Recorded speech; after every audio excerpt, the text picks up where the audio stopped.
In 1989, upon the edge of a new decade, the artist formerly known as David Jones... Now exactly who's being cruel to you?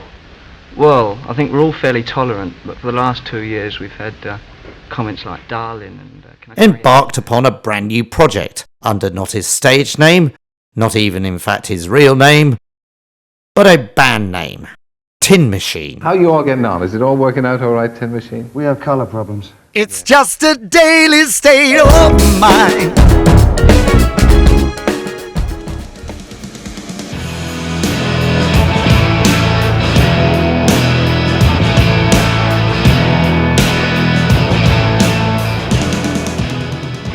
Released on the 22nd of May 1989 through EMI America Records, it was the culmination of recording sessions coming out of a period of frustration as the decade that Stahl forgot had led Bowie down a creative path of stagnation. Why didn't I do a solo album? There you go, that's a more interesting thing. Why didn't I do one? I really thought that I'd come to a block in terms of what I had to say. After the 1983, with Let's Dance, I found that I was in a real dilemma because for the first time in my life I was sort of an accepted, almost establishment artist, and up until that point I'd been something of a cult artist, you know, sort of a cure figure of the 70s. And so it was a real change for me. And I felt sort of indifferent about it all. I really didn't feel that I was fitting into that too well. With eyes completely open,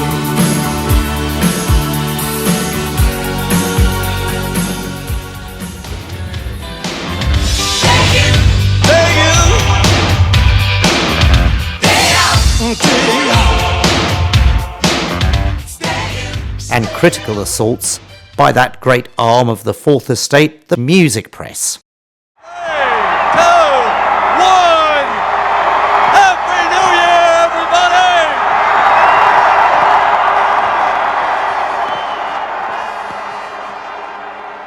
everybody! Would the changing of the decades renew the world's faith in this currently jaded megastar of popular music? Disorienting symbols which add up to some collective message which is not at all agreeable sometimes. Probably not. I think our music is actually closer to if they didn't play music in the elevator and you just listened to the sound the elevator made.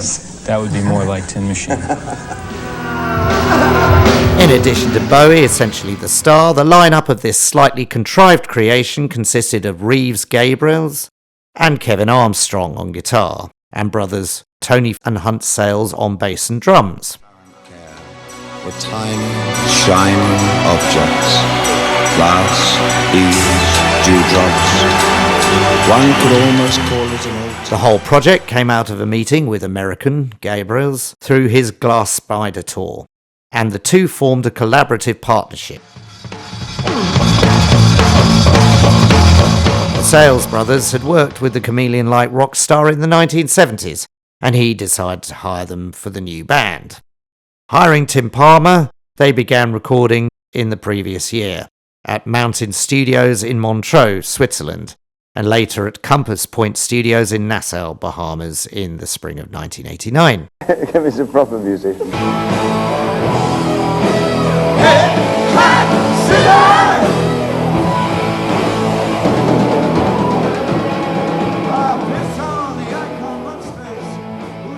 Although very much in the shadow of its star frontman, Bowie made every effort to have the band function in a democratic fashion, with the songs coming from jammed instrumentals, with Bowie improvising lyrics over the product of these creative sessions. And he also encouraged members to take the lead in interviews. We first met David about 15 years ago. So. First time, but then we worked together about 12 And then we worked together 12 years ago. We did the Less for Life album with Iggy Pop. And we've kept in touch over the years. And one night I was just out and someone told me that David was going to be at this get-together somewhere. So I thought I'd drop by and say hello. And I dropped by and said hello, and he said hello back.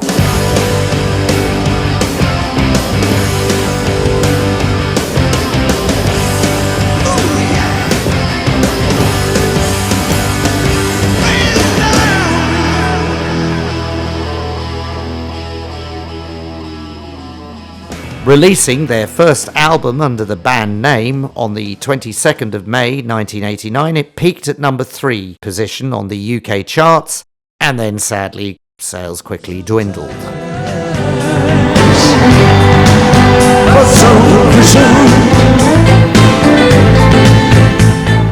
Bowie then went on a solo tour and starred in the much-forgotten Linguini incident. I've hit on 2 of the lunch waitresses already.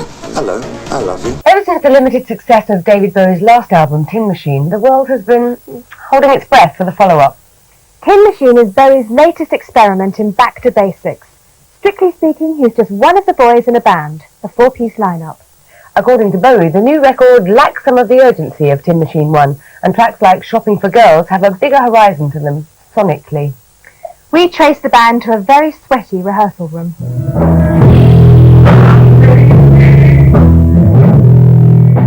The band regrouped following his departure from EMI Records in 1990.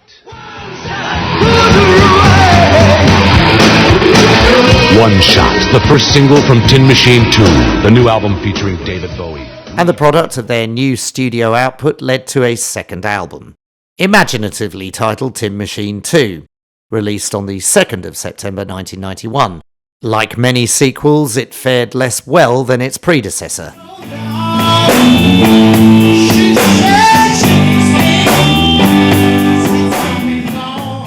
And amidst rumours of Hunt's possible problems with drug dependency that was never verified, the band came to its ultimate demise. So I was very wary of doing a solo album until I really felt a need to do something as a solo artist. That's why I fell into the hands of Reeves Gabrels and the Sales Brothers, and got into a group situation, which I adored and had wonderful times with. The 80s bands that had left something of a vacuum in the 90s were filled with boy bands, girl bands and grunge, dance stuff and Britpop.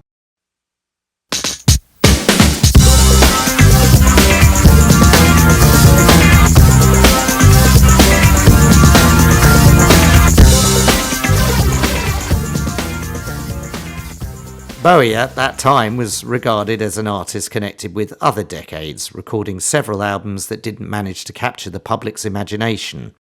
Also lending his hand to music for the 1996 film Seven.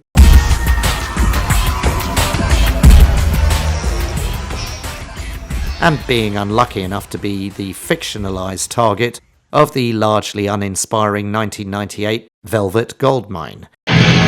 It doesn't really matter much what a man does with his life. What matters is the legend that grows up around him. Brian Slade was the wildest rock star to come out of London. The biggest thing since Sliced Beatles. His influence, however, could be felt in many of the other younger generation's output.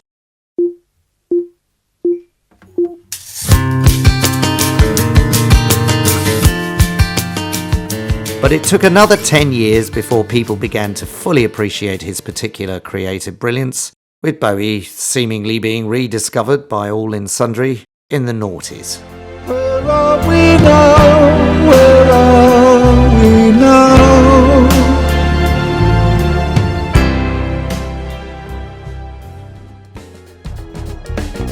That hidden retro I can't find.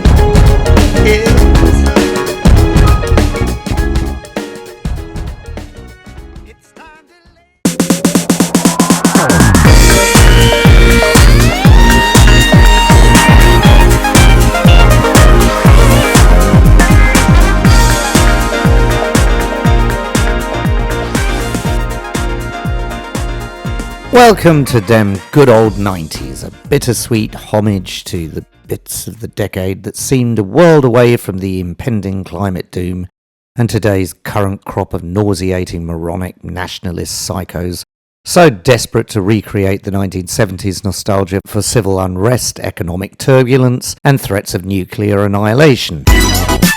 It's the 90s. The year is 1997. Welcome back to the show. I'm here with our time-traveling reporter who's reporting live from the year 2024. Hi there, hello. So what's going on in 2024? A general and persistent feeling of dread. Yes, the 90s seemed like a happier place generally. The wars seemed a little bit smaller. Open fire! Unless you happened to be enduring them, of course. The genocide appeared a little more remote, Is it South Africa? Nope. unless you were one of the hapless victims of the horror. But another 800,000 were slaughtered. The president spent the weekend pressing the flash. He wasn't campaigning, he was dating. I did not have sexual relations with that woman. And the political scandals in US politics seemed rather comical, compared to the endless clutch of MAGA crooks so numerous we've all become inured to the seriousness of their crimes.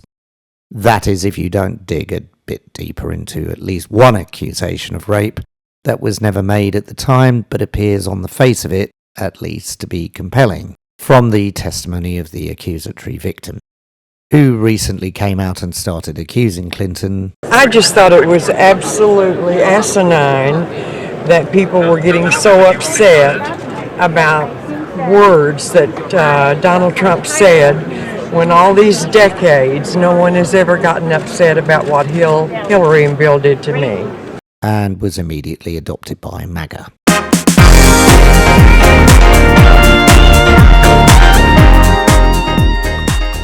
On the whole, throughout the world, things seem to be progressing in a slightly more positive direction. The end of the Cold War, and the peace dividend, at least for a bit. The end of apartheid, South Africa.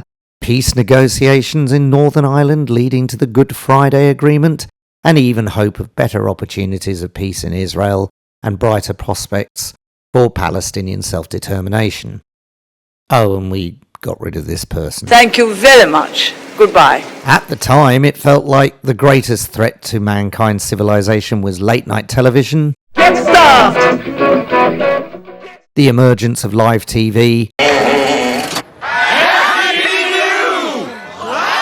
Oh no, it's happening.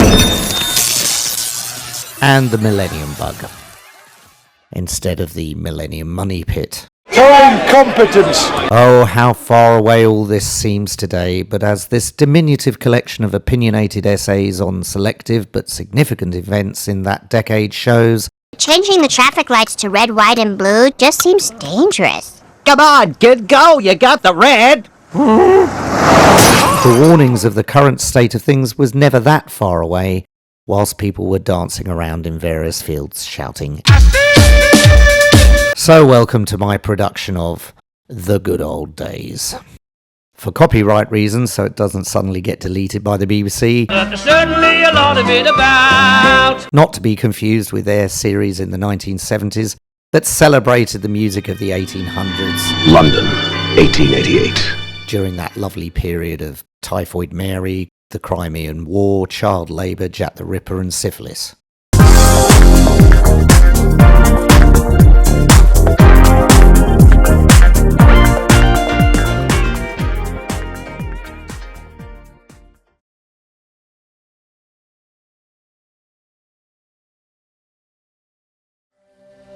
You can deny all the things I've seen, all the things I've discovered, but not for much longer. Because too many others know what's happening out there. And no one, no government agency has jurisdiction over the truth. So let's kick off with some good old-fashioned conspiracy peddling that had some very real origins, but like so many of the best conspiracy theories, turned out to take actual events and turn them into a pile of bollocks. Now we're through the looking glass here, people. Klaatu, Barada, Nikto. Yep, Klaatu, Barada, Nikto. I always wondered what those words meant. Oh, it means live from New York. It's Saturday night.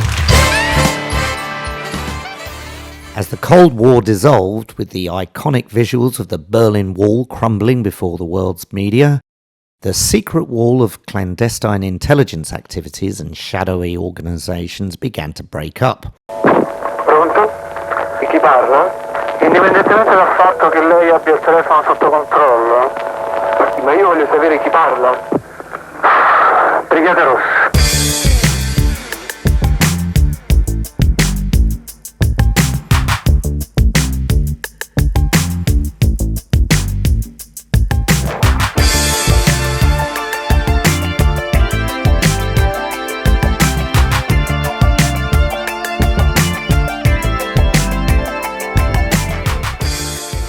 No clearer ripping off of the scab that covered all manner of nasties was demonstrated than in the activities of the Italian secret world of Gladio and Seismi, the Italian equivalent of CIA or South Africa's boss, not to be confused with the manufacturer of expensive designer gear with a slightly dodgy origin story.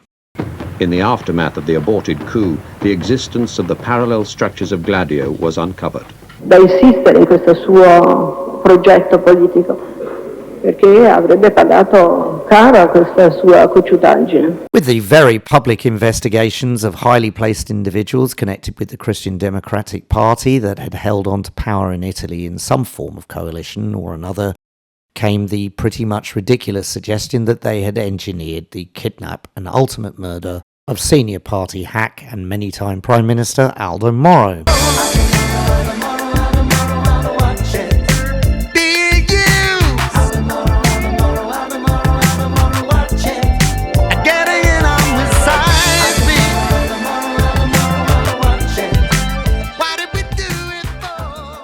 Like so many conspiracy theories, many loose connections were woven into a wonderful plot tapestry worthy of John le Carré.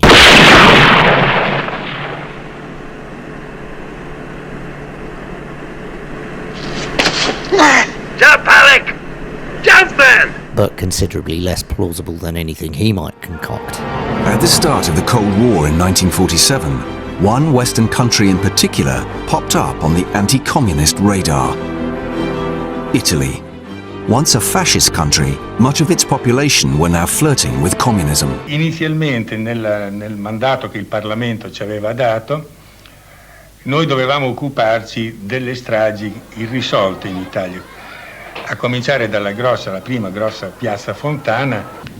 Petiano nasce come un atto di rivolta, come un segnale di rivolta contro questa strumentalizzazione, colpendo l'arma più rappresentativa dello Stato. On May the 31st, 1972, the Carabinieri in Petiano received a phone call. To start off with then, Gladio was real. It was the name given to the so-called stay-behind clandestine armed groups that operated throughout Europe, colluding with some particularly nasty elements of the extreme right and various political parties that went on to form things like Reform. They should be detained ahead of them being deported. Nowhere were there better examples of these strange offshoots of European intelligence communities than in Italy. They were managed by the local secret services in close cooperation with the CIA and MI6.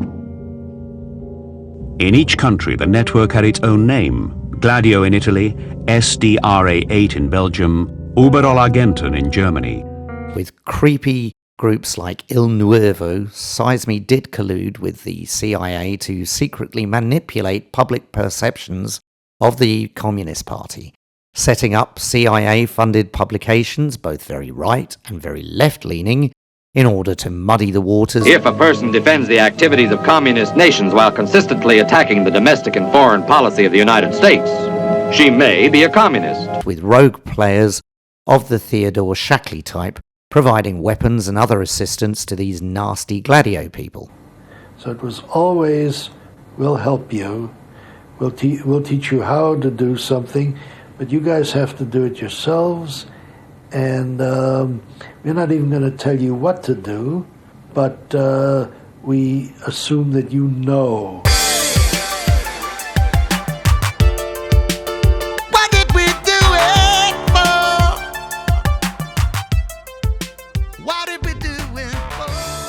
Unwittingly aided and abetted, of course, by the psychopathic loons of the Red Brigade, and rather more wittingly, of course, by the right-wing terrorism that was occasionally funded by a secret Masonic organisation, P2, created by Lucio Gelli, in response to legitimate Masonic lodges being forced to adhere to Italian law requiring them to list their memberships and fundraising activities in Italy. He decided it would be much more fun to assemble Nazi-type right-wingers such as Silvio Berlusconi, Admiral Gino Brindelli, Fabrizio Chicocito, and in Argentina, Guillermo Suarez Mason, Jose Lopez Rega, and Albert Vignes, to name a few people who were slightly right of Attila the Hun. With his innumerable contacts, he was deeply involved in helping to fund and connect components of Operation Condor in South America, before turning his attention to the enemy within, as he saw it. Io non credo che nessuno abbia messo la bomba a Bologna, quello è stato un incidente di trasporto. In quell'epoca l'esplosivo si trovava quasi ai supermercati in Italia e qualcuno che veniva dall'est e aveva questi pani, senz'altro erano gente che lo trasportavano a altre parti e si sono fermati, forse era già il 2 di agosto, non dobbiamo dimenticarlo, erano giornate in cui c'era grandissimo calore, qualcuno passando ha preso la sigaretta e l'ha gettata lontano così, senza volere, senza pensare. Quelli che trasportavano l'esplosivo sono quelle vittime che non hanno saputo identificare e che ce ne sono tre morti che non hanno saputo identificare perché erano ridotti in polpiglia. Gelly used P2 to build an impressive list of highly placed people within the world of government, media, intelligence and businessmen, some of whom found themselves the object of his blackmailing activities, once they'd been initiated in this particularly criminal version of a Masonic lodge. Although Martin Short would claim they're all criminals, I tell you. However, that does not mean that John Paul I was assassinated to prevent the exposure of the Vatican Bank being embroiled in a scandal with Banco Ambrosiano. The scandal has already caused acute embarrassment for the Vatican and instability in the international banking system.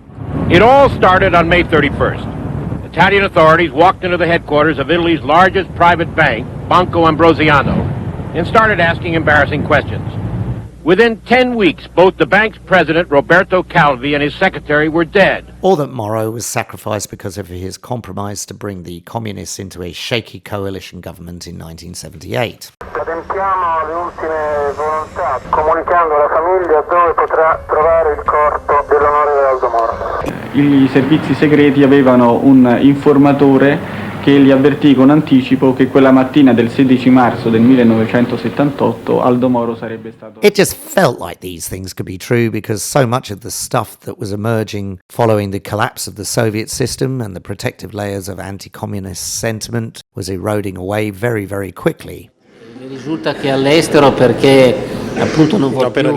Exposing information through judicial reviews, journalistic exposés, and revisiting information that had been previously uncovered and largely ignored by the world's media. What we were doing is either with the government, secretly, or independently on our own, looking for people who might perform this function in some country where you didn't have that connection with the government or whatever, or maybe you did as a supplement. Gladio was a real operation that grew out of extreme right-wing former fascists feeling a bit unloved, now that Nazis and corrupt racist bigots were no longer all the rage in Italy and the Benelux countries, and were egged on by Looney Tune figures in US intelligence such as James Jesus Angleton. I believe there are inherent rights in the President of the United States to advance national security. It's inherent in his election. There are those, of course, who would say, forgive me, there are those, of course, who would say that the CIA's wings were simply clipped, that they had been going too far, too fast, too freely. Oh, there are those who will say anything. Although, in fairness, there is pretty much no evidence suggesting that the terrorist attacks, for instance, in Bologna Station in 1980, and the brazen gun fest in a Belgian supermarket in Alost in 1985, were in any way planned or directly connected to Western intelligence. Alors nous allons vous adresser un nouveau message. Il se trouve 26 avenue du Général de Gaulle, enfin descend d'Ixelles, dans l'entrée en dessous des boîtes aux lettres. In cases where the infiltration of agents into the insurgent leadership has not been effectively implemented, it may help to utilize ultra-leftist organizations. But there did seem to be a concerted lack of effort in trying to rein in the activities of organizations like Nuclei Aromatei, sounds like a kind of chocolate drink, and Il Nuovo, who perpetrated these type of atrocities.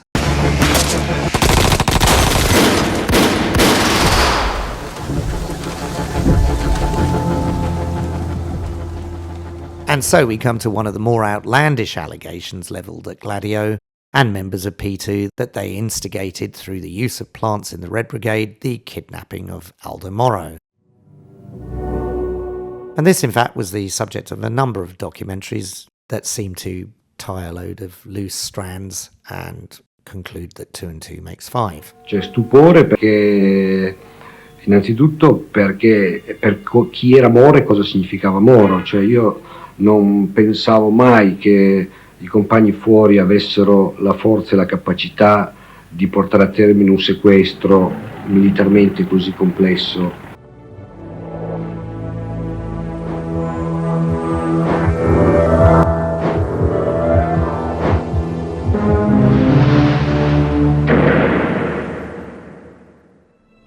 But if it was Gladio and not the Red Brigades behind the attack, why would the left-wing terrorists own up to it?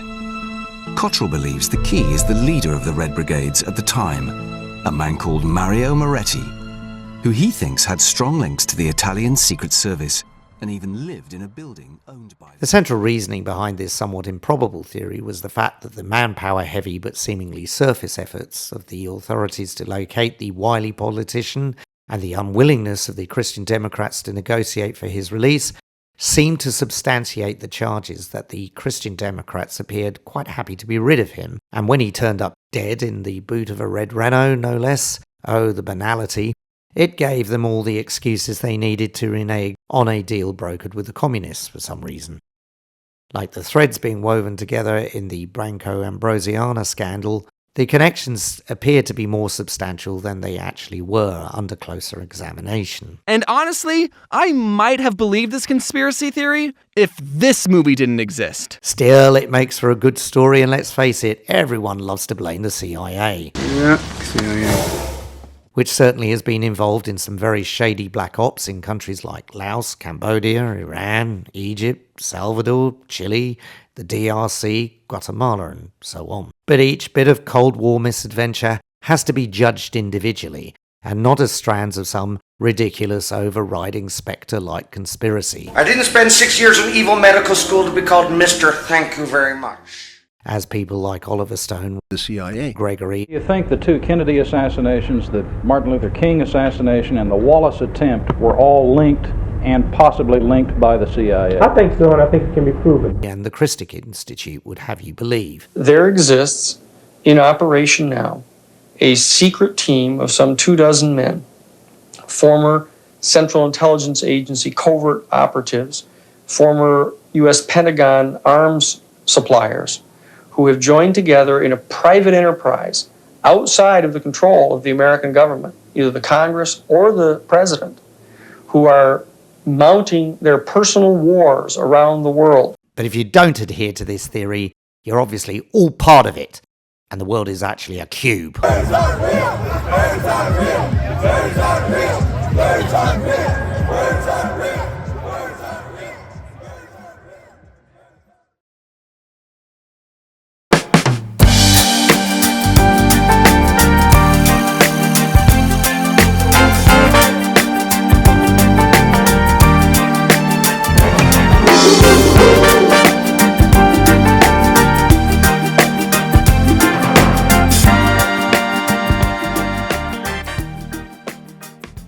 In an uncertain world,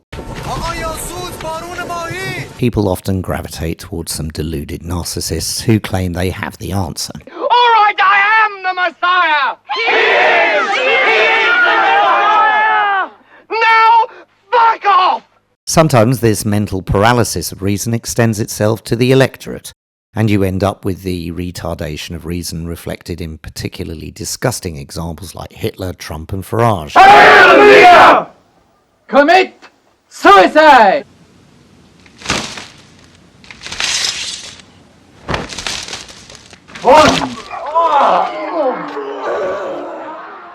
Once upon a time, or maybe twice, there was an unearthly paradise called Pepperland.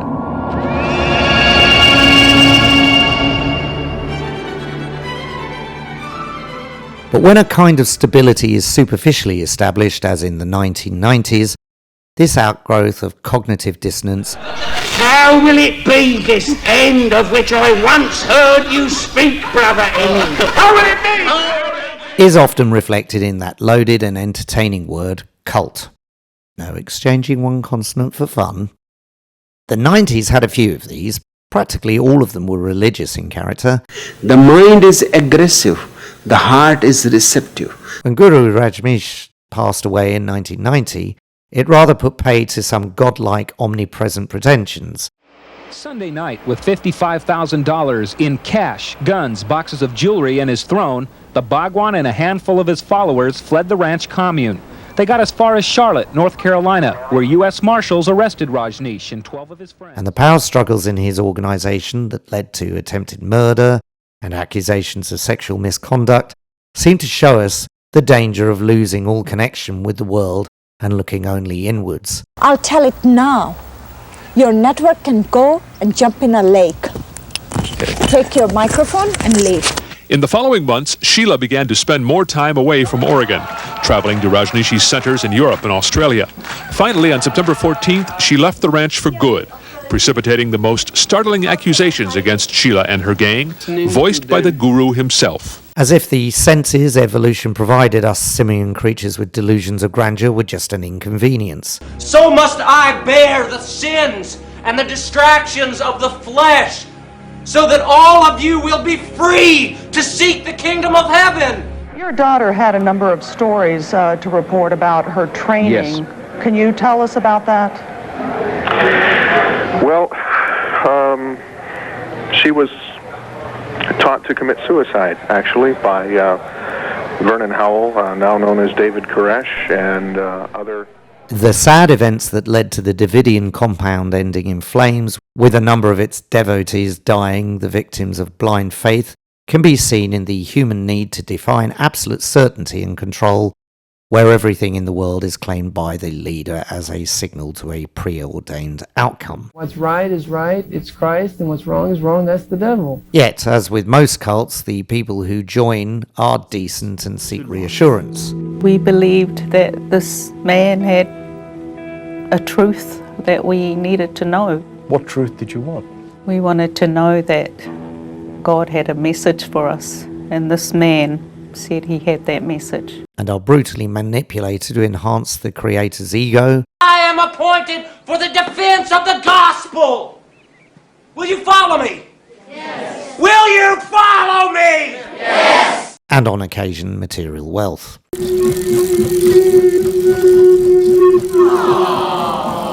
In the end, though, it always comes down to little people attempting to control a world of which they can exert no power beyond the devotion of their followers. Come back!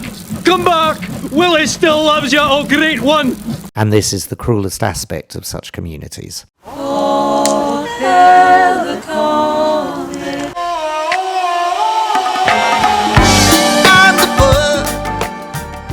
With an unpromising scholastic career, in part due to his undiagnosed dyslexia and poor eyesight, and a troubled early life, David Koresh seemed an unlikely object of people's devotion. Many of his brides were very young, 14, 15, 16 years of age. I was very conscious of sexuality at a very early age.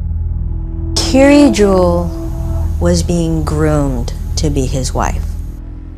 Apart from a penchant for underage relationships, first with a 16-year-old when he was 19, and then entering into a relationship with a 15-year-old daughter of a preacher a year later, whom Koresh believed he should marry, explaining to the girl's father he came upon the line, "None should want for her mate," from Isaiah 34:16.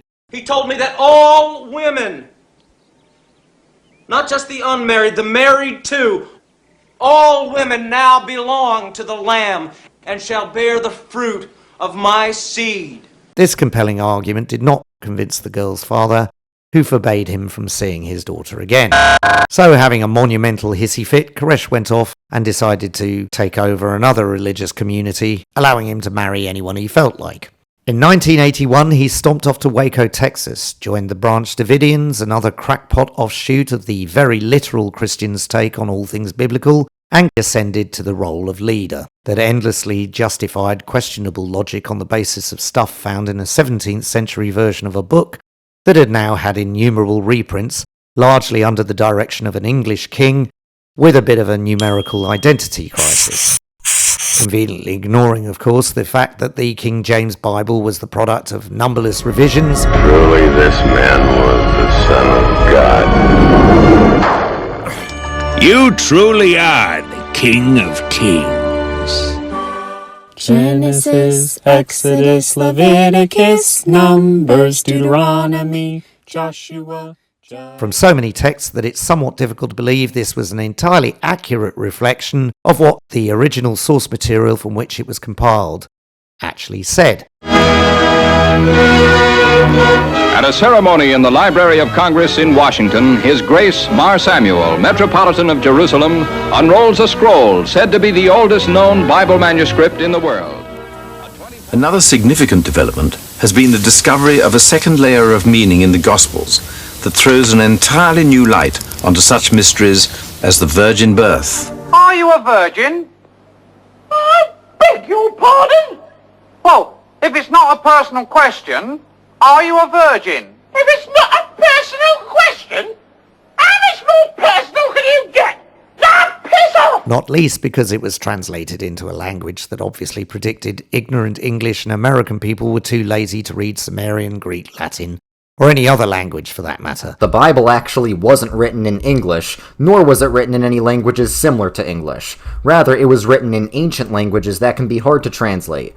There's different decisions you could make when translating the Bible, and that's why there's so many translations of the Bible. For example, some translations are more literal, which means they try to translate word for word. But just because you have the same words doesn't mean you have the same meaning behind those words, so some translations try to translate the meaning by paraphrasing the text. So the literal ones are more true to the text, whereas the paraphrases might be more true to the meaning of the text. The Pound Stretcher prophet decided to adopt an extremely literal interpretation and literally adapted every word to fit his way of seeing things. Saying, let us break their bands asunder and cast their cords from us. What bands? What cords? A book? A test? Hey, the president should come and talk to me a little bit instead of going over to the Vatican. What would you learn? They'd learn a lot, wouldn't they? They'd learn a lot. This meant that he could manipulate the words in the Bible to indulge in profligacy with anyone he felt like. There were 5 of us to begin with. They were girls. We always thought he was going to go to jail because of it. Make them listen to his derivative MOR material from his unreleased solo album collection. ATF, you boys are wrong. And if there's any question whatsoever that kids or women are involved, damn you, I tell you what, you keep your damn gun in your holster. You got to argue with me, you catch me on the side of the road somewhere, you come and argue with me. You come point guns in the direction of my wives and my kids, I'll meet you at the door any time. And I'm sorry some of you guys got shot. But, hey, God will have to sort that out, won't he? And own as many guns as he felt like whilst waiting for the end times, which sadly were not too far in the distant future for the self-styled guru and his community. After tussles with another member, George Roden, Koresh gained control of the movement in 1983. Like the founder of the Davidian movement, Victor Hudev, he initially believed they should go off and have a party in a pretty heavily disputed part of the Middle East. But then, possibly deciding the IDF were an obstacle a little difficult to overcome, by 1991 he decided to arrange for his eventual martyrdom in the USA. But if it's not hours of scripture, Vernon gets out his guitar and blasts his followers with a dose of doomsday rock and roll. Riding on white horses, fear in the night. The lyrics are about death and destruction. A surrounding army intent on destroying the cult. It was all so eerily prophetic. See the armies sitting around the camp. And that the Mount Carmel Center was the Davidic kingdom and the place to execute this. And he charmingly made the decision that when that time came, the rest of his followers could also join in this dubious honor. I consider myself someone who's found grace in the sight of Christ. And if I can be a prophet to you by giving you a study about the Bible, then yeah, I'm a prophet. It should be pointed out, of course, that George Roden, his adversary, was hardly operating with both oars in the holy water either. He burned down our administration building, he raped my mother, and now he came out here to try to kill me. Amongst his many charming activities, he held members including Koresh hostage at gunpoint, burnt down buildings, exhumed dead bodies, and eventually killed his wife. Roden dug up the casket from an unmarked grave a year earlier and reportedly challenged David to a divine test. Both men would try to raise the woman from the dead. Whoever brought her to life was the true prophet. Whoever God was with was to resurrect this lady. This was a challenge he made to you? Yes. And so you hear something like that and you kind of go, well, not today, George, and you just hang the phone up. You see what I'm saying? Maybe in comparison, a slightly Fruit Loops leader who believed Madonna was literally, Madonna, was, I don't know, a safer bet? She was very young. I think she was 11 at the time. And he was laying on the bed and he said, "Come over here." After a 6-month federal investigation initiated in 1992 relating to child abuse allegations that ultimately yielded inconclusive results, Every once in a while, we would get a report that there was gunfire out there. the final showdown with the authorities was set to end with the famously horrifying consequences. It's war. These governments of this world are coming to an end. Go ahead and laugh. You will never be the same again.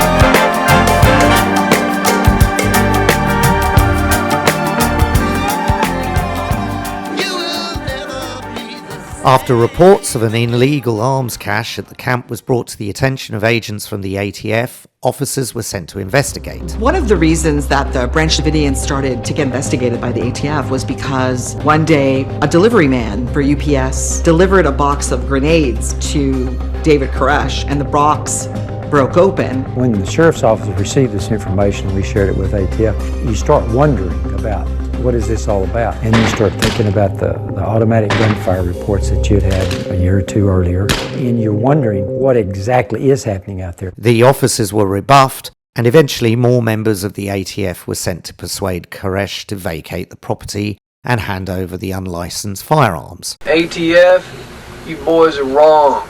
Koresh said he'd rather not, Now, fuck off! and the details of what happened next are disputed, but at some point ATF operatives opened fire, and all hell, for once one can use that word literally, was unleashed. And I'm sorry some of you guys got shot. But, hey, God will have to sort that out, won't he? 4 ATF agents and 6 Branch Davidians perished in the ensuing gun battle, and a 51-day siege commenced. Bonnie, were there any indications that this D-Day was coming? In other words, that this would be a certain date after which they had not surrendered, that the FBI agents would move in? But what I can say is that for quite some time, federal officials have been ready to go, and we know of at least 2 other occasions where the day was set with absolute certainty. The last time was last Wednesday. The shepherd, which they know to be as Christ, right? Mm-hmm. And so when I come along, you know, it just happens at a small little ring. Koresh spouting bits and pieces of 17th century religious stuff that presumably a mostly secular ATF and FBI ignored, and instead endlessly repeated, "Just come out quietly, sir." He didn't. As a duly designated representative of the city, county, and state of New York, I order you to cease any and all supernatural activity and return forthwith to your place of origin or to the nearest convenient parallel dimension. That ought to do it. Thanks very much, Ray.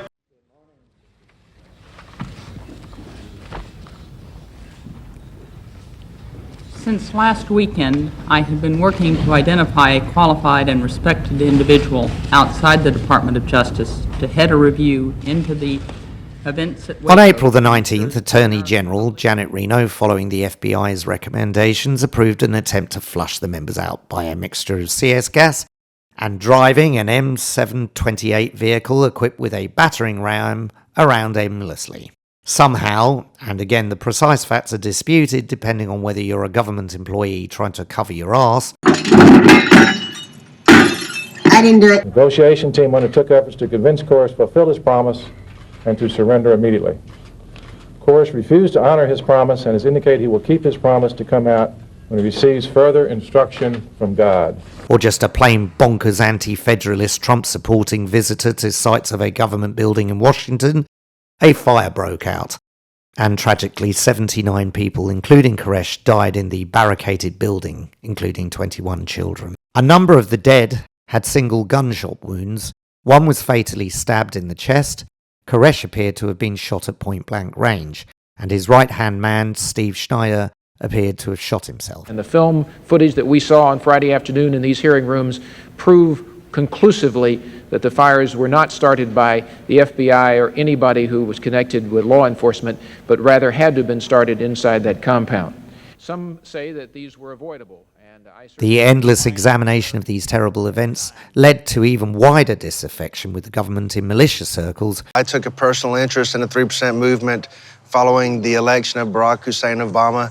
And after witnessing different things taking place in government, after witnessing and learning about things taking place across the planet, that caused me concern for my individual safety. So I began looking out to other people to help me and to help each other. Who, in addition to concocting all sorts of ridiculous conspiracy theories about this, and similar standoffs with peace-loving, gun-toting, extreme religious types, and the authorities, led to, amongst other things, the emergence of the slightly frightening and extremely silly Tea Party. See what the Lord is putting in front of you now. I think he does a lot of good in the country. He's trying to restore the faith aspect. Church and state were supposed to be together. They were founded on prayer. For too long, this country has wandered in darkness. I think the Whigs an amazing which then gave way to the incredibly silly and very frightening Orange Golfer Brigade currently making America dumb again. Cambodia and Armenia was just starting, and it was a bad one.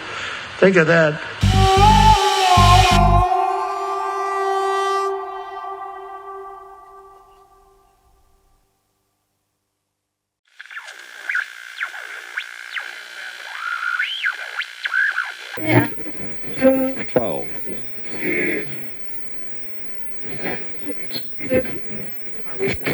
Introduction. The Industrial Revolution and its consequences have been a disaster for the human race. They have greatly increased the life expectancy of those of us who live in advanced countries, but they have destabilized society, have made life unfulfilling, have subjected human beings to indignities, have led to widespread psychological suffering, in the third world to physical suffering as well, and have inflicted severe damage on the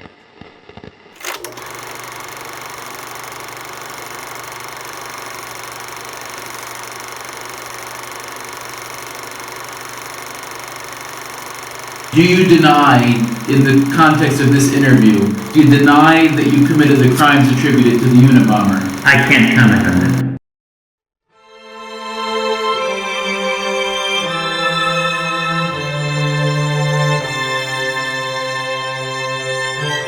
In 1978 began a series of explosive packages being delivered to a variety of locations that continued sporadically for 18 years.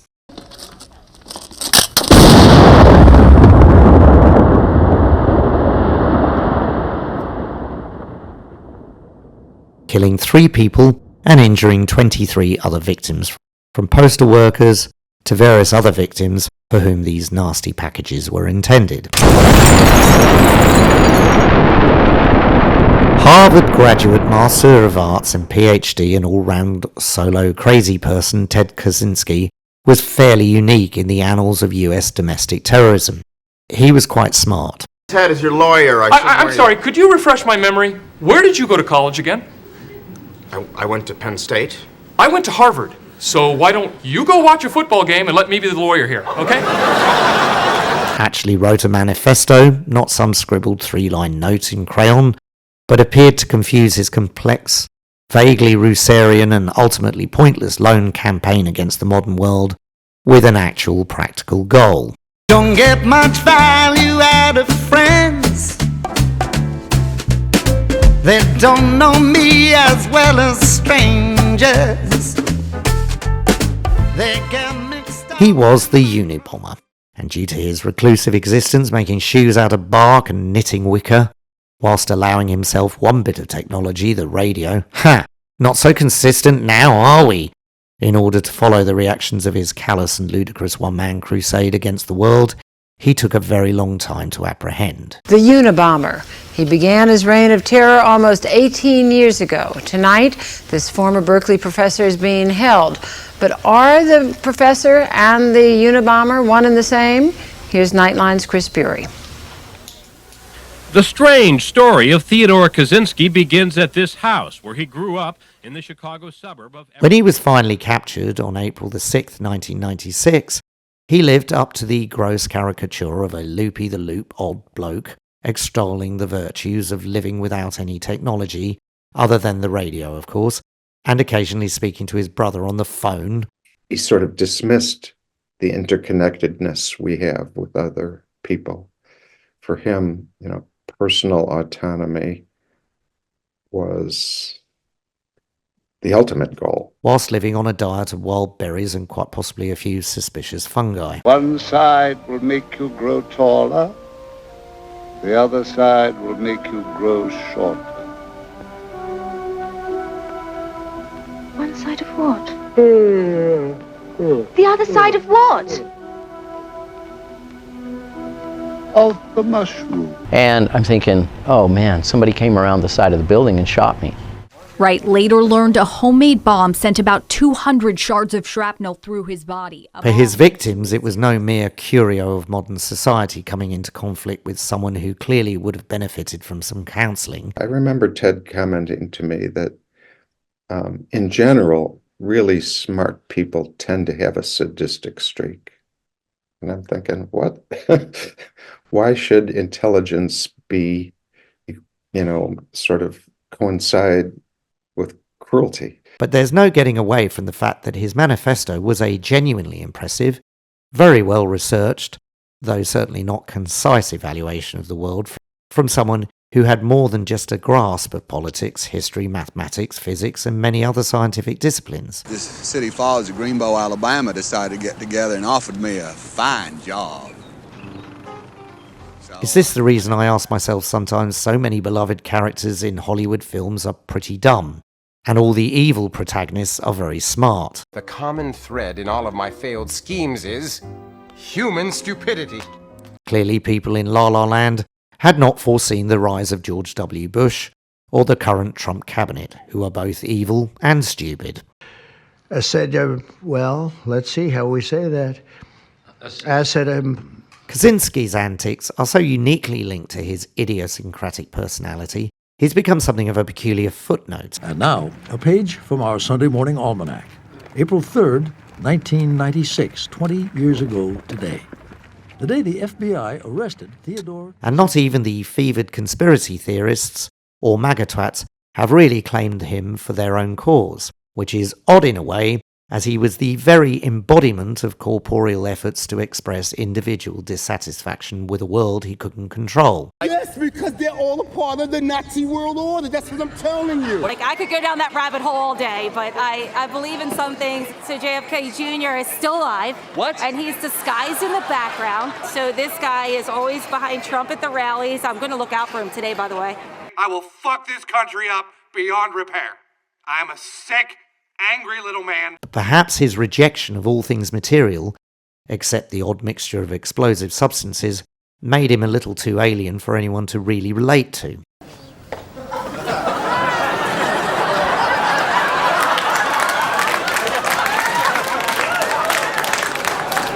You have 10 minutes, Ted. Fellas, thanks again for letting me come to this. A class reunion doesn't happen very often. And I tell you, it feels like I never left. Oh my God, don't tell me. No peeking. Ted Kaczynski. Where did they find Jimmy? you? He of course gained very little for his work, industrial society and its future being recognised as an impressive dissertation. It was, in fact, fragments of this explanation of his seemingly random attacks published in 1995 in the Washington Post that led to his capture. His brother David recognizing his prose style. Ultimately, Linda had this inspiration. She said, look, there are people who can analyze language. We're amateurs, but maybe we could find some professional who could look at the manifesto, look at some of Ted's letters on the topic of technology, and give us an idea what the possibilities are. I began to think at this point things could really spin out of control, especially since he'd forbid me to visit him. His sense of rivalry with Big Brother, his attempt to equal Big Brother and to win Big Brother's approval with very limited success, I think all this was very hard on him. I think that his self-esteem would have been in much better shape if he hadn't had me to compete with or compare himself with. It wouldn't have been right to allow him to hurt anyone else. He had to be stopped in some way, and that was the only way I could think to stop him. If the roles had been reversed, if you had suspected David of being the Unabomber, right? After all the years that you haven't been communicating very regularly, what would you have done? I would have kept it to myself. I guess for Kaczynski, if only his brother had been a Washington Times reader instead. Today's plea bargain came after weeks of on-again, off-again negotiations between Theodore Kaczynski, his attorneys, and prosecutors. Just yesterday, a defense attorney said he was pessimistic about a deal, but today, everything fell into place. Prosecutor Robert Cleary. The Unabomber's career is over. Kaczynski was sentenced to 3 life sentences without possibility of parole. And he did actually manage to make some friends in there, including the Omaha bomber. So judge the people that you hang out with, I guess. Am I pure evil? Am I the face of terror sitting here in front of you? Or am I able to talk to you man to man? And this they call a celebrity role. And these people are not what you would think of as criminal types. Yeah. I mean, they don't seem to be very angry people. They're considerate of others. Some of them are quite intelligent. I spoke to the owner of the Montanan restaurant here in Lincoln, and she said that Ted Kaczynski brought nothing but unwanted media attention and tourist attention, and she is happy that that chapter of Lincoln's history is now coming to a close. He died in 2023. Wright says he even forgave Ted, facing him in Sacramento, where he pled guilty and was sentenced to life in prison without parole. While serving that time in North Carolina, the Associated Press reports Kaczynski died by suicide Saturday morning at 81 years old. It's hard to assert what wider impact his particular brand of direct action actually had. Hey, Eddie, what are you up to nowadays? Well, Ted, I'm an industrialist. No way, I'm an industrialist too. Oh, me too. I chop down trees and build computers. What about you? I work for a company that dumps ink into the ocean. Oh, that's fabulous. That's just great. You know, guys, we just got to keep in touch. Hey, make sure you give me all your addresses before we leave, okay? Even by 1978, his malevolent version of the good life appeared vaguely comical and out of step with the latter part of the 20th century, except to the unfortunate victims of his pretty maniacal, idiosyncratic protest. But who knows whether his dissertation seems to have more relevance in this world where AI is being increasingly pushed for financial benefit and with very little consideration of the serious implications with regards to human rights and law are concerned. You're probably wondering about the coat hangers. They're to block the satellite that's been spying on me. Major League Baseball? I told you they were monitoring my activities. He's right. This thing's got info on everybody. Oh, this life, it knows no strife. Oh, this life, it knows no strife. In 1987, the Single European Act made protecting health, natural resources and the environment an EU goal. Next came the European Environment Agency in 1990. It informs people about and helps monitor environmental action in the EU. Environmental issues became a fully integrated EU policy area with the Maastricht Treaty in 1993. It also strengthened the European Parliament's role in developing environment policy. But this was not enough to tackle climate change. But the problem of global climate change is one that affects us all. The environmental challenge, which confronts the whole world, demands an equivalent response from the whole world. We all know that human activities are changing the atmosphere in unexpected and in unprecedented ways.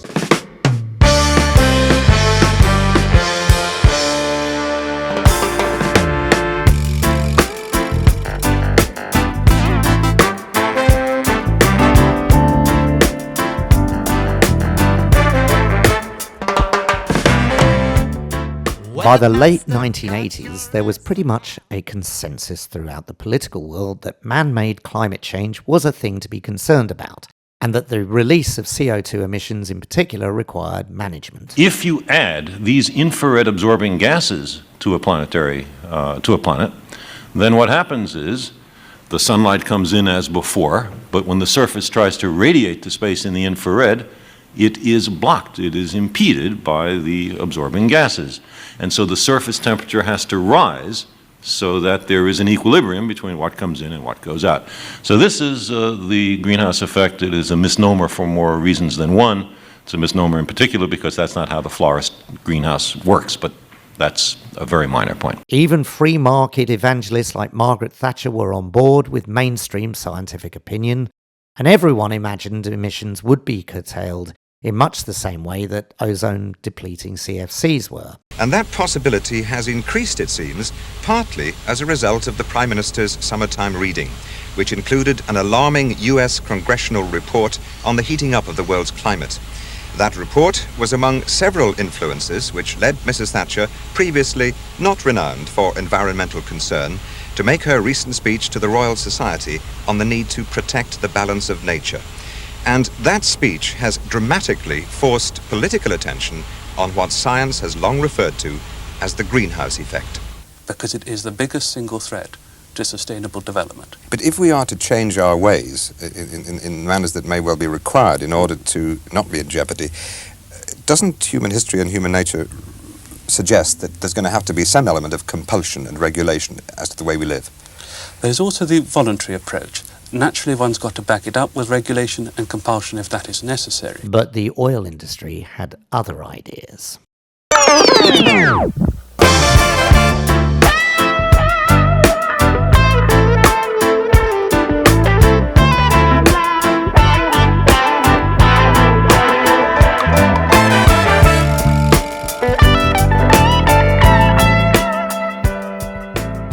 You can see it in their eyes. They're pushing to raise the benchmark of quality.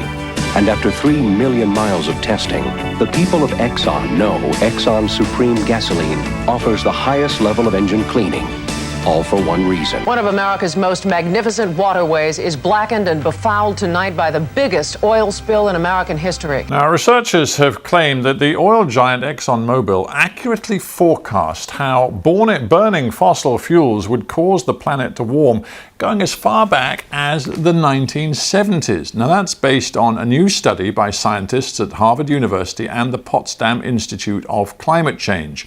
They say Exxon's own experts produced models on warming that were even more accurate than NASA's projections. The report's authors say Exxon made public statements that contradicted its own scientific data, including the claim that climate action wasn't an urgent problem.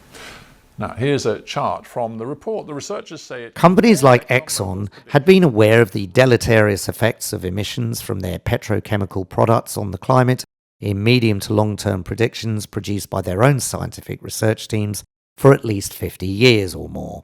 I think that the challenge to us today is very much to realise exactly the extent of what's going on, and that little programme demonstrated a whole catalogue of things, each one of which could be dealt with on its own. But when you put them all together, it makes the most extraordinary. But when news of this unwanted association with all things oil blew up in the latter part of the 1980s... Okay, can you expand on that? Sure. The last time there was this much CO2 in the air, the oceans were 80 feet higher than they are now. Two things you should know. Half the world's population lives within 120 miles of an ocean. And the other? Humans can't breathe underwater. You're saying the situation's dire. Not exactly. Industry leaders' concerns over unwanted regulation grew, and their answer was to take a tip from Big Tobacco. Yes, according to this repeated nationwide survey, more doctors smoke Camels than any other cigarette. Former president of a major tobacco firm and chairman of the Industry Research Committee. Mr. Morrow, I would like to quote from a statement released at the time the Tobacco Industry Research Committee was formed. At that time, we stated, "We accept an interest in people's health as a basic responsibility paramount to every other consideration in our business." And that's where we stand today.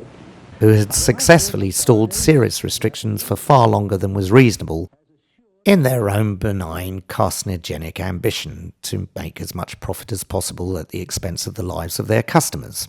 I don't want the job if it means attacking the tobacco industry. Ah, but it wouldn't. You see, Leslie, we in government have to be realists. I want you to work with the tobacco industry. I mean, they're really trying to sort out the problems. They've got huge resources, nice chaps, caring people and really fabulous employers. They are really trying to help. I want you to work with the industry, not against it. All right? We were generating what we thought was state-of-the-art information. We were doing science that we didn't think in any way, shape, or form would be questioned. Many scientists agree there's ample time to better understand climate systems and consider policy options. So there's simply no reason to take drastic action now. And there was no questioning that the atmospheric carbon dioxide was increasing, that atmospheric carbon dioxide was going to change the climate in some fashion. The question was how fast, how much, and what kind of impacts would it have, overall to the planet. But scientific evidence remains inconclusive as to whether human activities affect the global climate. In order to combat the mounting evidence that their product was kind of awful and that they knew this all along, they employed such stalwart deniers of science as E. Bruce Harrison, an extreme right-wing dick who viewed any environmental restrictions as a celebration of Lenin and the installation of a Pol Pot-style regime taking over the United States. So environment, energy, climate change have now pushed us to the point where we need to get involved in the politics of all of this. And it is in that place that we now get back to the ethical, moral, social accountability and performance. How to get ahead in advertising. My name's Barbara Simmons, and I'm a biochemist. But at night, I'm a woman. Rule number 1. As a member of that much maligned, mostly with justification group of people working in corporate public relations, he had some help.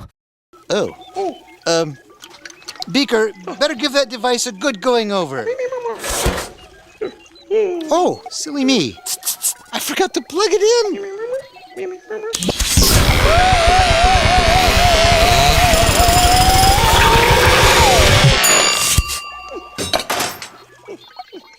And Eureka! Oh, perfect, Beaker! You've done it! Oh, now, Beaky, I don't have a candle, but I do have this uranium fuel rod. But Beaker, it only goes in your head. Mainly from climate scientists themselves, who were very bad at this media messaging kind of thing. Scientists generally are shy, retiring types, with the odd exception. Thousands of hacked emails showing global warming scientists blasting researchers who do not buy into their doomsday scenarios. One of the scientists threatening to, and I quote now, beat the crap out of my next guest. Pat Michaels from the Cato Institute joins me now. Pat, welcome to the program. If your elitist East Coast evolution is real, why has no one found the missing link between modern humans and ancient apes? We did find it. It's called Homo erectus. Then you have proven my case, sir. For no one has found the link between apes and this Homo erectus. Yes, they have. It's called Homo habilis. Aha! But no. And they tend to deal in peer-reviewed, evidence-based submissions. Hey, I am very passionate about the planet. Say global warming is a myth. It's a myth. Further study is needed. And don't have media training. Stage 2, you go on to discredit the evidence that you're not publishing. Well, how, if you're not publishing it? Oh, really, Minister, it's much easier if it's not published, obviously. You do it by press leaks, of course, not directly. You say it leaves some important questions unanswered, that much of the evidence is inconclusive. Now, I think that the climate change science is far from settled. That the figures are open to other... PR wankers, on the other hand, are usually very good with one-line bollocks that depressingly seem to reach the simple-minded. Exactly. He could make a grossly inflammatory speech. You could sack him.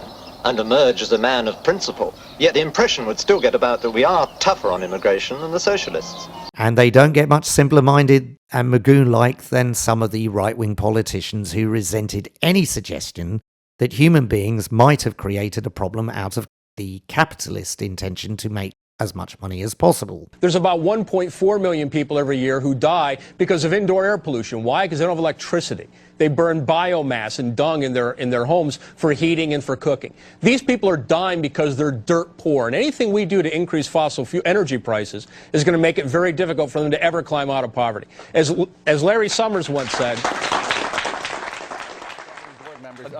Again, I didn't interrupt you. Sure. The Intergovernmental Panel on Climate Change, which is not only the 2,000 world leading scientists, but every single member government, which is 170 governments, including the United States and China and Saudi Arabia, sign off on the reports that come out from the IPCC Sure, it's a political process. Word for word. That's why it's a least common denominator. Right. It's not and a science underestimates process. what's going to happen. No, it's a you're science. touting politics as though that's scientific proof. That's kind of embarrassing. It is a isn't it? scientific process which gets watered down Right, and which- underestimates what the science actually says. It's no more a scientific process than a Republican or Democrat Party platform convention No, is. that's- Each line is approved by member governments. It's called the Intergovernmental Panel. I don't know where you missed that. And as for your allegation of misrepresenting the scientist, I did a public rebuttal to you. I actually responded directly to the scientist. We actually put her words up to the percent of that she said maybe linked to the sun. So your whole thing is completely without any credibility. My job as a consultant is to listen real hard to what the problem is and what the company is facing, and then try to interpret it in terms of what I know about what folks out here in government and the community are expecting and requiring, and try to then to come up with some initiatives. Harrison, of course, was not scientifically trained, and this aided him greatly in spouting total crap about the evidence. How did global warming become a subject of discussion? Was this Al Gore? Was it people pushing in the run-up to Kyoto? How did it become an issue? Well, it actually came from a great deal of concern about how industrial activity may have been changing the climate from the 1970s. You may recall that the 1970s was actually a very cold period, and for a brief period of time there were a lot of stories about global cooling. I remember that in high school, where there was talk about the overdue ice age and whatnot, and how we've seen cooling temperatures since World War II, and that didn't quite pan out, but it did create a little bit of a flurry. But that touched off research about industrial activity and how it might affect the climate. And I completely understand why conservatives are skeptical about climate change as a significant problem, because so was I. I used to do whatever I could to convince people that climate change wasn't a threat. It was my job at a libertarian think tank, and I was good at it. Then one day, a climate expert challenged me and told me to read the actual science for myself, so I did. And what I found was that all the science confirmed that our planet was warming dangerously fast, and carbon emissions from oil, coal, and gas were the cause. So I went to see my colleague, and he admitted to me that our information was skewed to make our point seem stronger. In other words, it was a lie. The facts just don't. We went into the green room to get our microphones off and get the makeup taken off and that sort of thing. And Rome said, did you even read Hanson's testimony? He just mangled on the air just now. And Rome explained to me why that narrative was completely off. And he said, this is why I hate debating people like you on the air, because you're disingenuous, or if you're not consciously disingenuous, you don't know what the hell you're talking about. And I don't have the luxury of time to, walk an audience through what idiocy you're repeating. So if you want to be a hack all your life, then keep doing this, but I'm never going to debate you again because I didn't find any of that useful. But if you don't want to be a hack, go back to your office and tell me I'm wrong. The Supreme Court decision came down on Brown versus School Board, declaring that segregated schools were not constitutional, therefore not legal, therefore to be banned. Well, in Alabama, where I was from, and working later for an Alabama congressman, that just was not acceptable. And yet, I knew it was the right thing to do. And so I conferred with a guy who was also from a small cotton mill town in Alabama and talked. He said, it is the right thing. I said, okay, let's do something. I'm going to write an editorial here saying that we believe that time is right now to end segregation in Alabama. And Jimmy, my friend, said, you're going to get in big trouble. Born in Alabama, his career began as a reporter on a local newspaper. And he then went on to be a press secretary for some Alabama Democratic senator whose name I can't find. Following this, he decided to create his own imaginatively titled E. Bruce Harrison Company in 1973. And you believe you're a natural woman, don't you? How to know how natural is? All of them will help build the city of tomorrow. Lacking 1,000 years' experience, we do not know what form this city will take. For who can foretell a future dominated by the inquisitive spirit of man? Yet, like every city man ever built, it will be a city of nature shaped by man. A city of wood and stone and steel and concrete. But in addition, it will be a city transformed by man and his chemistry, and by the new materials that flow from the plants with the tall towers and the colorful pipes. A city built from the world that nature forgot. His first foray in scientific disinformation began when he was hired to protect the rights of those poor big chemical industries who just wanted to go on pushing the indiscriminate use of dangerous pesticides, no matter how many people they killed. We did ask Monsanto for comment, and this is what they told us. It's important to bring this side of the story. They said more than 800 scientific studies, the U.S. EPA, the National Institutes of Health, and regulators around the world have concluded that glyphosate is safe for use and does not cause cancer. We have empathy for anyone suffering from cancer, but In the 90s, he engaged in the egregious attack on any environmental lobby with the pithy, if moronic slogan, the 3 E's: environment, energy, and economy, employing the 3 Ds. Disingenuous. Ms. Watkins, do you agree climate change is a threat to our existence? Chairwoman, I agree that climate change is one of the biggest challenges that we have in the world today, which is why at Shell we're in action on providing lower and no carbon products to our customers. Disinformation. Lawmakers also dug into a video of a former ExxonMobil lobbyist who said the company aggressively fought back against the science. Did we join some of these shadow groups to work against some of the early efforts? Yes, that's true. And defamation. Major victory for a prominent climate scientist, Michael Mann. He won his long-fought legal battle against 2 conservative writers. In 2012, the man falsely claimed that Mann had manipulated data in his research that showed a dramatically warming planet, and they compared him to convicted child molester Jerry Sandusky, saying that instead of molesting children, Mann was molesting data. Spreading about like so much ammonia methane-ridden manure, he assisted with documentaries like the Channel 4 Equinox series, The Great Green Conspiracy. For proponents of the greenhouse effect, it heralds something akin to an apocalypse. An earth parched and scorched by the sun. A climate in chaos. Nor is it a theory supported by a few cranks. It's been endorsed by the great and the good, by politicians and academics. There's only one problem. There's mounting evidence that it's not true. And other such dodderel. And by the end of the decade had effectively turned the conversation around cuts in emissions into an entirely divisive concept.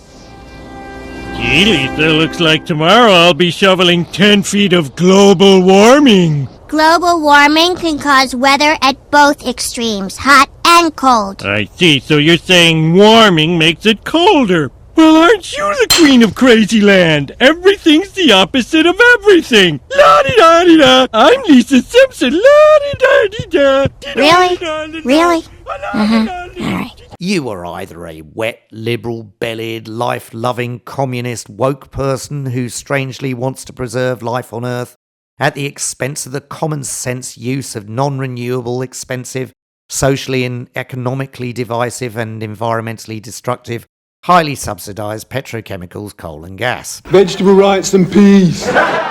Or you were the very pinnacle of sensible, we don't give a fuck about the future, it's all a lie, and even if it isn't, we're patriotic twats that won't be around when the end times come from our ludicrous denial of the evidence. Viewer of Fox News. You're never going to guess which side of the argument I come down on. There's always some questions unanswered. Such as? Well, the ones that weren't asked. Now, there were some legitimate questions about the science in the relatively embryonic models back in the 1990s used to forecast the climate, and some anomalies, which have since been explained in the data. A very small number of scientists from various disciplines came to question the assertions of the majority, and the main questions were, A, were the changes in the climate being observed a long-term trend, given the data was only available from different sources since the late 19th century? A number of weather stations are in towns. There are a number of ways that one can account for that problem. The obvious way is just to eliminate those stations from the data set that you use to calculate the large area average temperature values. Some tide gauge stations show the sea level rising over long periods of time. Others show sea level falling during other periods of time. The problem is that the land is also moving up and down. In some places it moves up considerably fast, in other places it falls, it subsides fairly fast. So you're measuring the sea level against another level that's moving up and down. And that leaves you with a lot of uncertainty about how much the ocean is moving versus how much land is. And B, would such small concentrations in trace gases in the troposphere really affect the energy balance and therefore the climate significantly? Am I correct? Trace gases are gases that account for no more than 1% of all the gases in the atmosphere, at least the seven miles up. Yes, in fact, most of the time, much, much, much less than that. There are many complicated aspects to this conversation, but the thing is, physics and chemistry, ever since the late 1800s, it was understood there were different kinds of radiation. To put simply, short wave, such as light, and long wave, such as vibrational infrared, or heat, as we commonly call it. We are certain that this being can see in only one spectrum of light, infrared.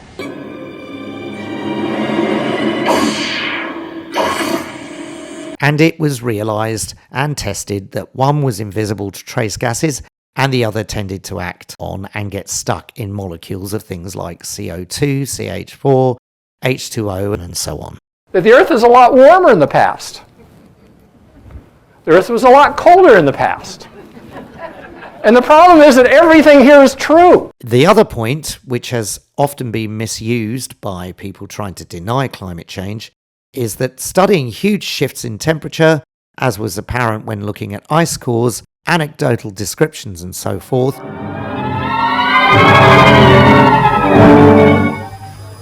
for London, it was the coldest January since records were first kept in 1841. It's become clear that global changes correlated more often than not with huge volcanic events, and following short-term cooling effects from aerosols produced increasing amounts of trace gas emissions.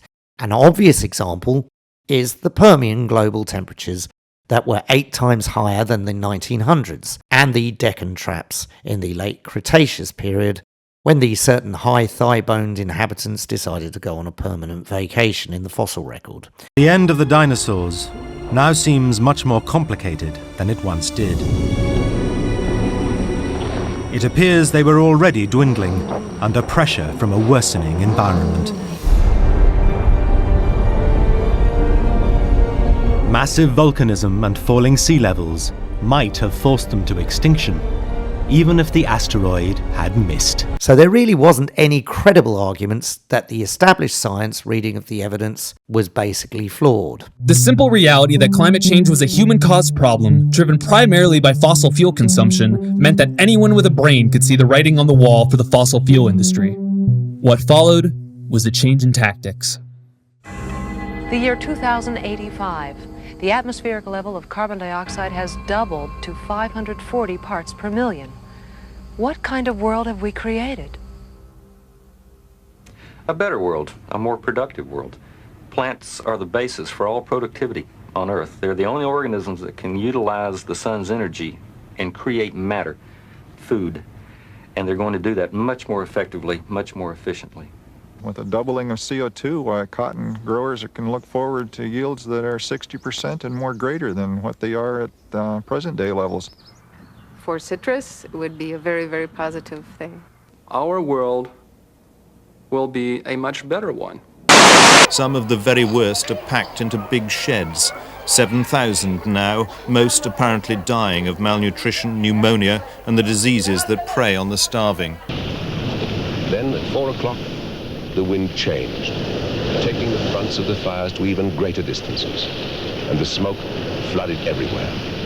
It was also not unreasonable to point out that energy transition was likely to disrupt the status quo. It is clear that the environmental crisis which is confronting the world will profoundly alter the future destiny of our planet. Caused some considerable problems in oil-producing countries' economies and required careful strategic planning. Even the pessimists, the ones that predict these terrible cases, aren't really predicting large effects for 50 years or so. So I don't see that we should pour money on this problem in the short run. We should have an intelligent program, but I don't see the reason for haste.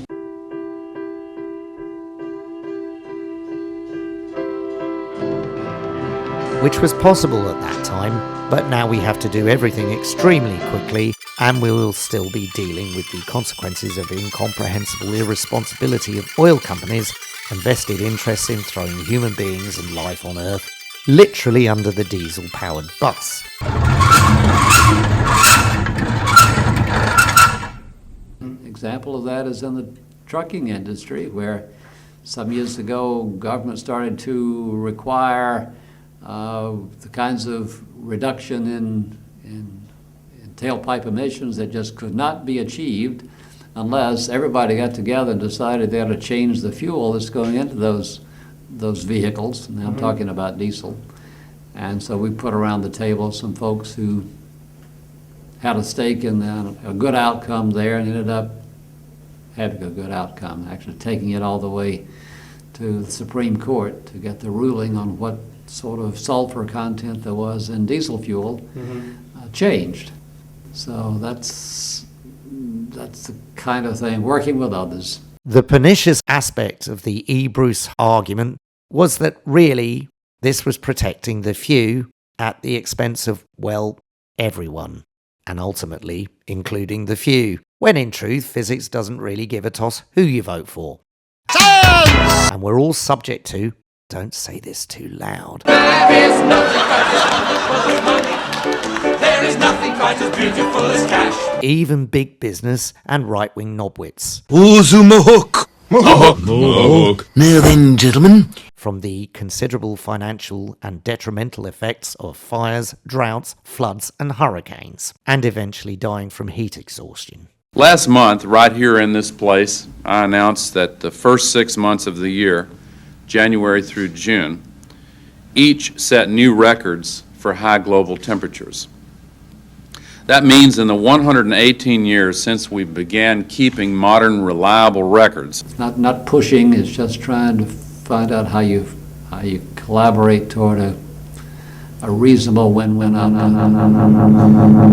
And you believe you're a natural woman, don't you?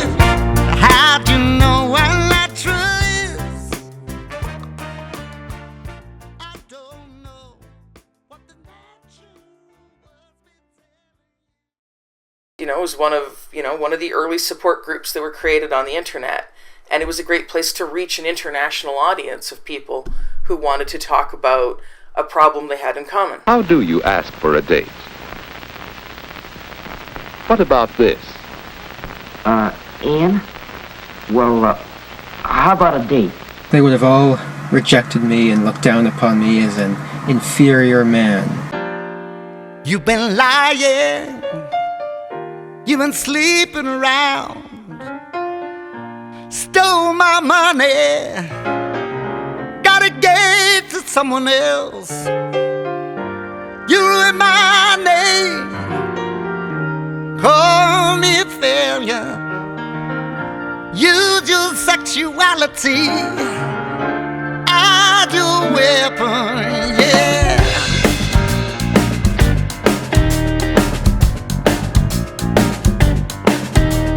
Affairs of the heart don't interest me.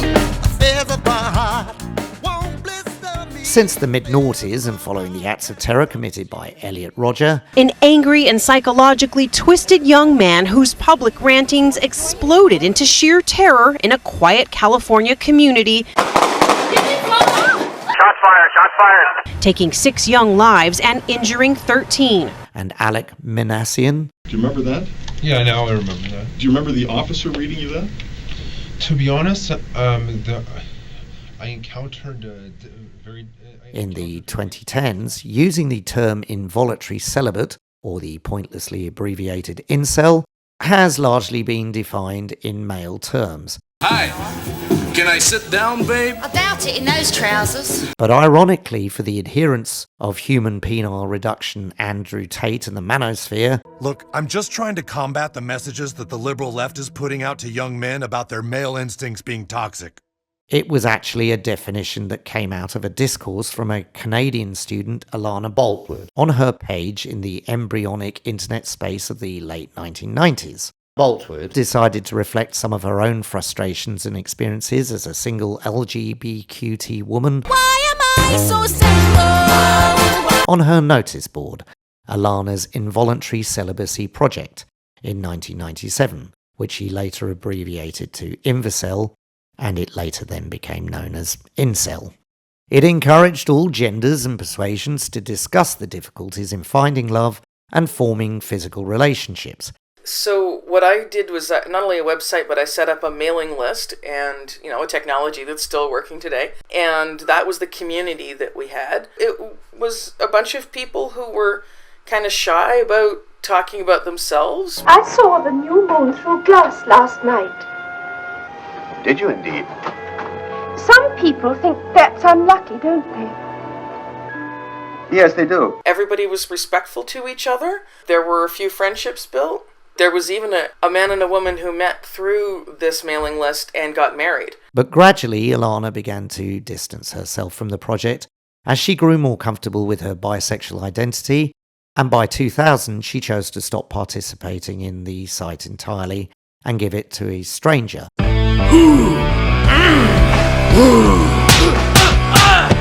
Are men okay? It's a public service. It's a public service is what it is. Thank you, Matt. Men may be lonely, but modern society has a solution, and you'll never... It's the internet. And by 2003, as if by misogyny, it had deformed radically due to virtually no apparent moderation. Hello and welcome to Mainly for Men, and as the title implies, this is a program, fellas, just for you. Alone in this world with my bittersweet victories. Alone in this world with my anger and my pain. Well, I don't believe what New Religion says. Moving towards the horrible collection of feminist bashing insecure twats that have chosen to reinforce the idea that it's all women's fault that they have hideous personalities and therefore can't engage in bumsen. A lot of women are quite simple-minded. The only thing they understand is that. You talk about intelligence, smartness.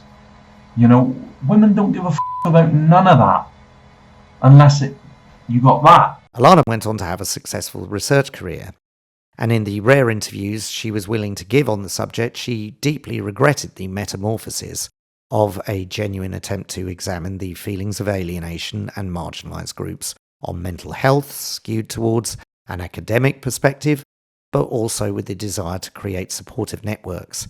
So I do find it really disturbing how deeply the incel community has gone into men's appearances, worrying about the size of their wrist or, the length of their nose or whatever. And, most people who are lonely and not dating probably have some other reason for it besides any particular body part. Nobody is literally going to work out with my workout partner harder than me. Stack that up over a month, I'm going to kick your butt. See, you're joining today. We'll start, yeah? I'll go first. This man who was buff and tall and had the success and the things that, you know, every teenage boy would want. Which unfortunately has now turned into the repository of angry blokes moaning because their Tinder accounts don't attract the kind of women they fantasize about in their adolescent dreams.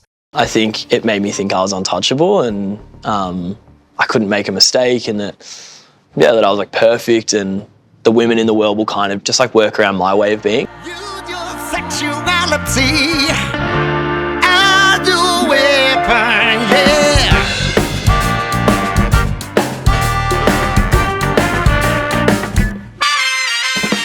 I don't believe that no religious sense, no God's no peace. Mark Barton was a client of Momentum Securities. There was simply no indication that this unfortunate incident might happen.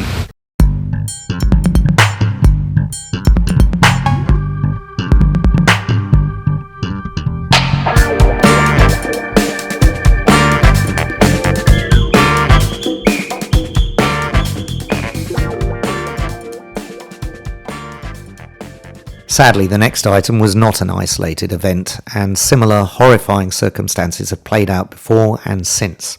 However, the details of the murders that occurred on the 29th of July 1999 were a particularly sad and grisly example of a family annihilator condition that appears to be a particularly 20th century phenomena. What we're finding out more and more about these individuals is that there is a bit of a trail that they leave behind, but not in the criminal justice system.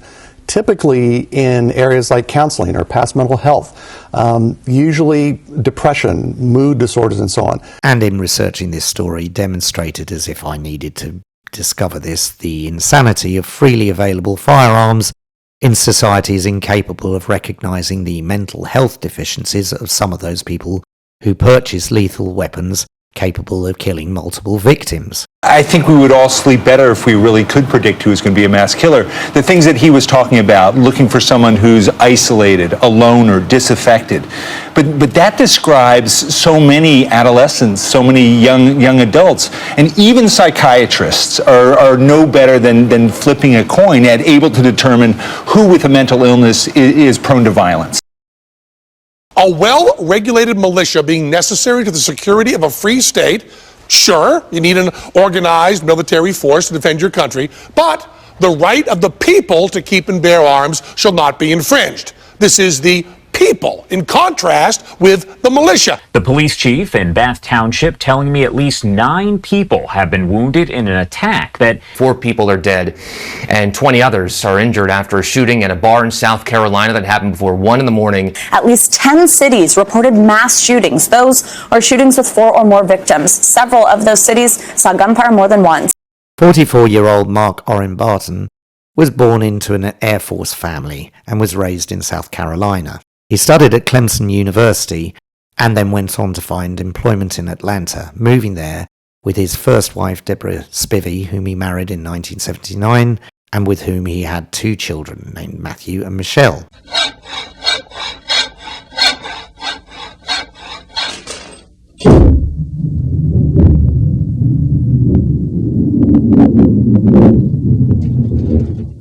Unfortunately, this marriage was to go disastrously wrong.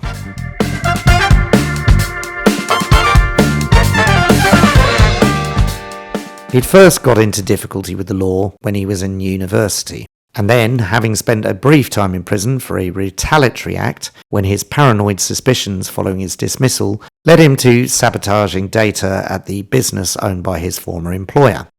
On his release, Barton embarked on an affair in 1993. A few months later, his wife Deborah and her mother Eloise were found brutally bludgeoned to death. Incredibly, given his obviously fragile mental stability, manic episodes are usually very extreme, out of the ordinary for the person experiencing them, and the episodes last at least 7 days. His infidelity. In June 1993, Mark and his lover Lee went on a trip together. Mark tried to convince his wife Deborah that it was just a business trip to a nearby state. The fact that he'd done some things wrong before, and he'd benefited from a $294,000 insurance settlement from his first wife's death, using the funds to finance his day trading career, he didn't appear to be the prime suspect for some reason. Hand me the keys, you fucking cocksucker. At the very least, he wasn't arrested. He married his second wife, 27-year-old Lee Ann Van Diver, in 1995, but his mental health continued to decline. He was amazingly quick in getting into his trades. He had split-second decision-making. And his risky trading venture resulted in him losing $105,000, leading to Momentum Security cancelling his account a week later. His account was closed last Tuesday. This resulted in Barton's depression increasing exponentially and led him to travelling down the inevitable disastrous conclusion of this cautionary tale. He came in for half an hour, and He came in for half an hour on Tuesday? On Tuesday at about 3 o'clock. Tell me about that. I was so surprised to see him. I says, Mark, I can't believe you're back, and said, are you coming back to taunt us?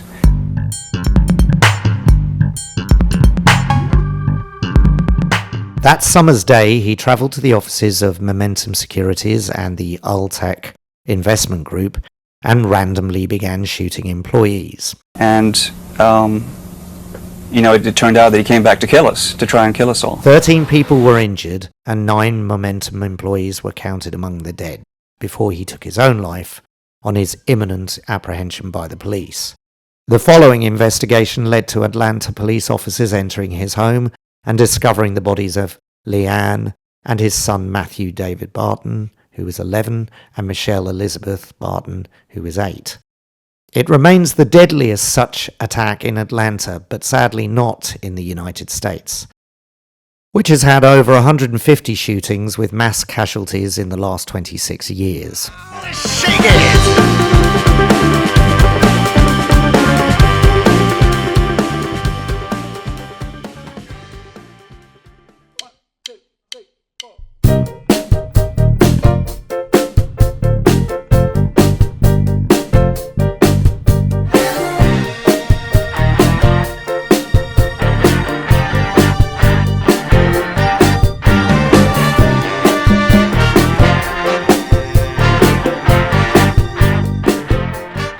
From its initial embryonic spits and spurts, such as the Apronet, largely conceived by Ray Tomlinson in 1971 for military and government communications in the event of a nuclear war, and following on with the efforts of people like Tim Berners-Lee, Vinton Cerf and Robert Kahn, the internet became a thing in the late 1980s. I could drone on about packet switching stuff in the 1960s. Now, unlike circuit switching, packet switching is not connection-oriented. And the role of various academics who should justly be credited as well, but I can't be asked. I thought at least we'd get a good story out of it, something we'd remember. The internet! We're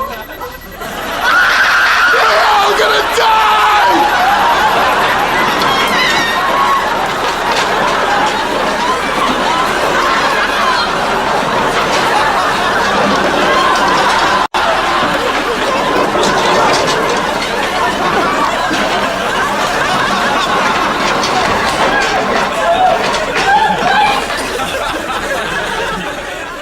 By the time we get to the subject of this little segment, so much of the worst kind of inexpert, misogynistic, conspiracy peddling drivel really needed a place all of its own to distinguish itself from all the newly uploaded porn and illicit criminal activities. Wake up, sheeple! It's time for a new video! An anonymous Japanese text board founded by Hiroyuki Nishimura. Its influence, which largely flew or slithered under the radar, grew exponentially as all sorts of people, mostly blokes who modelled themselves on the cast of The Big Bang, and whose previous efforts to have their world insights taken seriously had been confined to shouting at planes and yelling at pigeons, now found a wonderful place to expound all sorts of theories that could form the fodder of geniuses like David Icke and Robert Kennedy Jr. In its early days, it was particularly popular amongst Japan's extreme right wing, known as the Neto Oyuko, who like to post xenophobic comments often targeting Koreans and Chinese, which in fact led to hundreds of defamation suits against 2chan's creator. There's the truth and the truth. It was also suspected in being used by amphetamine dealers and other criminal pursuits. Hi, this is Bruno Brooks. We all like to party, right? Absolutely. But only the fool would say, yeah, I'll enter the nightmare of cake. However, no formal charges were ever filed, so I Don't know why I mentioned this, other than to demonstrate how easily it is to spread unsubstantiated rumours. Australia was originally founded as a settlement for British convicts. Lisa, watch your camera. There were a couple of predecessors, of course, in 1996, created by Shiba Masayuki, and in 1997, Ayashi World by Amazu. But perhaps these were just slightly too early, as 2chan came to dominate the early space of mass communication of bollocks. That is the very essence of Elon Musk. 2chan was later succeeded by 4chan, etc. But this unfettered, completely unmoderated little space of internet dodderel, expression, gave a pretty stark warning to how non-fact-checked nonsense can quickly supersede that hackneyed cliché, the mainstream media.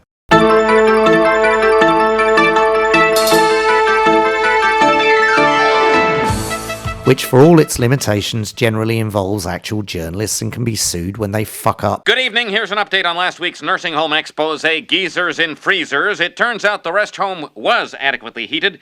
The footage you saw was of a fur storage facility. We've also been told to apologize for using the term geezers. And don't tend to endorse the sort of stuff that promotes flat earth, lizard people, anti-vaxxers, and lots of Trumpian MAGA stuff that the tinfoil brigade seem to revel in. Because we can also attribute where the actual information comes from. But that's just my completely unfettered expression, folks. The Corvair spacecraft has apparently been taken over, conquered, if you will, by a master race of giant space ants. Well, this reporter was possibly a little hasty earlier. Oh, yes. By the way, the spacecraft still in extreme danger, may not make it back, attempting risky re-entry, blah, blah, blah, blah, blah. Is it too easy to be deranged? Another fear, and we're taking aim. Believing in every word we say makes life easier. The monumentally stupid and childish practical joke that lots of very gullible MAGA twonks bought into found its home on one such successor. Everybody was laughing at me as being overreactive until Jim received a subpoena. All these 8chan users, it's funny how many times they've been wrong when they've been, trying to find problems with me, because obviously they all hate me now. So we've got even more to be grateful to Nishimura for. Normies, how to do intelligence work. It's basically what I was doing anonymously before, but never as Q. That data center's in here. Perhaps the confines of actual journalism is a price worth paying. We did find out about Iran-gate, Watergate, actual conspiracies that really happened, thalidomide and lots of other stuff which required in-depth research, resources and editorial restraints, and wasn't just the CH4 product of some opinionated twat whose only qualifications are that they can type. Or in today's ecosystem, a meaningless piffle have a mobile phone and a TikTok or YouTube channel. Oh yeah. Alright, here we go. I guess that was the whole idea of it in the first place. I don't have the answers. Interrogators say they do. Ooh.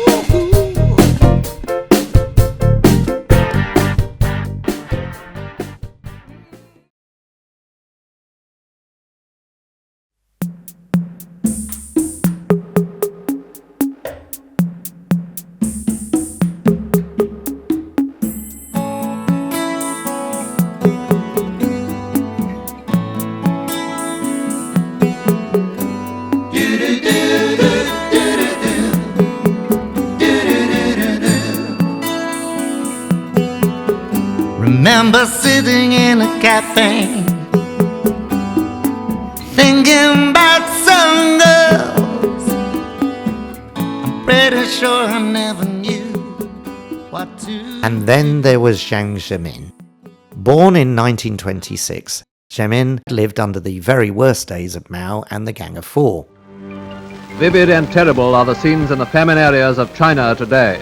with starvation following the ravages of 9 years of war. Renaming buildings and streets, destroying cultural sites, and violently humiliating and often torturing and murdering anyone they accused of opposing Mao's ideas. Following his college graduation, he joined the party and received training at that well-known manufacturer of cars and wheels and some suspension, the Stalin Automobile Works. He returned to China in 1962, took up various academic positions, and between 1970 and 72, he was sent to Romania as an expert in making things. Probably cars. By 1985, he was the mayor of Shanghai, which, as we all know, is the very stepping stone to chairman of the party. And that did, in fact, happen in 1987. I'm the chairman of the board. He became general secretary, replacing Zhao Zeming in 1989.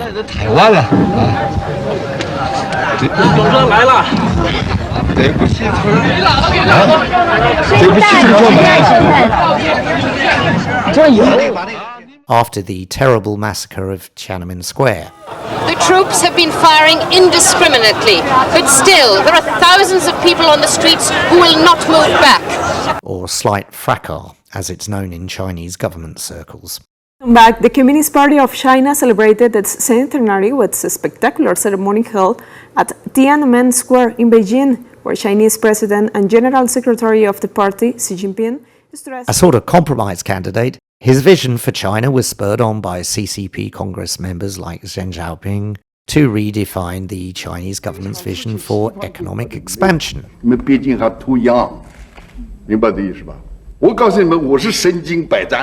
Introducing the catchy, if mildly oxymoron-like term, socialist market economy. We want to learn from the West about science and technology and how to manage the economy. But this must be combined with specific conditions here. That's how we have made great progress in the last 20 years. Zemin and his colleagues recognized that the overall improvement in living standards and material possessions might assuage a population who had never really experienced democracy in the Western sense. So we're looking for a compromise candidate. Malleable, flexible, likable, no firm opinion. No bright idea. Not intellectually committed. Without the strength of purpose to change anything. Someone who knows. From desiring an end to the hegemonic rule of the CCP, in exchange for a perceived abundance in life's little luxuries, and avoid the kind of collapse that another exponent of Marxist doctrine was undergoing just a few doors down. From this point onwards, economic dominance was the goal. Windy has all the help he needs. Mr. Cresswell has sent him some factory workers as well as some sugar. Instead of hackneyed stuff about common ownership of the means of production. Elective childhood and factory manhood. Oh, sounds fun. Yeah, very descriptive. It's all about how they run factories in a workers' state. However, I won't spoil it for you. The party dedicated itself to assisting, financing, subsidising and occasionally creating companies that would create cheap electronic goods and the like, all the time taking notes and, well, let's face it, avoiding that tricky copyright stuff. By getting soft-bellied Westerners to take advantage of cheap and easy supply chains. There's a confusion about China that, and let me at least give you my opinion. The popular conception is that companies come to China because of low labor cost. We're buying you out. What? With a view to later on out-designing and out-manufacturing the very same soft-bellied, or in the case of Trump, rock-hard-brained. Say, I am Raymond Holt and my brain is rock-hard. My brain shouldn't be hard. If anything, I'll say I am Raymond Holt and my brain is soft and wet. Who would eventually use all his limited wiles to get them to source crappy MAGA tat sold to his cult followers for exorbitant prices. So it should say Trump. Should say Trump. Instead, it says rump. She has a $640 rump watch. All the time blathering on about increasing manufacturing in the good old, or just slightly old, USA. Joe Biden's agenda is made in China. My agenda is made in the USA. Even though it's really much more expensive to do that kind of thing there. I dreamt China's hope might rest upon the sun.